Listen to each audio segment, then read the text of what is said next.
மாவட்ட வளர்ச்சி ஒருங்கிணைப்பு மற்றும் கண்காணிப்பு குழு கூட்டம் கண்காணிப்பு குழு தலைவர் மற்றும் திண்டுக்கல் நாடாளுமன்ற உறுப்பினர் சச்சிதானந்தம் தலைமையில் நடைபெற்றது. திண்டுக்கல் மாவட்ட ஆட்சியர் அலுவலகத்தில் மாவட்ட வளர்ச்சி ஒருங்கிணைப்பு மற்றும் கண்காணிப்பு குழு கூட்டம் கண்காணிப்பு குழு தலைவர் மற்றும் திண்டுக்கல் நாடாளுமன்ற உறுப்பினர் சச்சிதானந்தம் தலைமையில் மாவட்ட ஆட்சித்தலைவர் சரவணன், கரூர் பாராளுமன்ற உறுப்பினர் ஜோதிமணி, வேடசந்தூர் சட்டமன்ற உறுப்பினர் காந்திராஜன் அவர்கள் முன்னிலையில் நடைபெற்றது. இக்கூட்டத்தில் திண்டுக்கல் மாநகராட்சி மேயர் இளமதி ஜோதி பிரகாஷ்,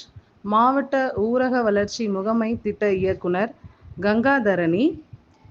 தமிழ்நாடு மாநில ஊரக வாழ்வாதார இயக்கம் திட்ட இயக்குனர் சதீஷ் பாபு,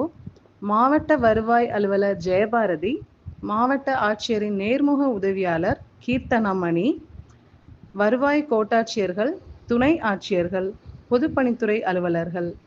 நெடுஞ்சாலைத்துறை அலுவலர்கள், ஊரக வளர்ச்சித்துறை அலுவலர்கள், நகராட்சி ஆணையாளர்கள், பேரூராட்சி செயல் அலுவலர்கள் உள்ளிட்ட அனைத்து துறை அலுவலர்கள் பலர் கலந்து கொண்டனர்.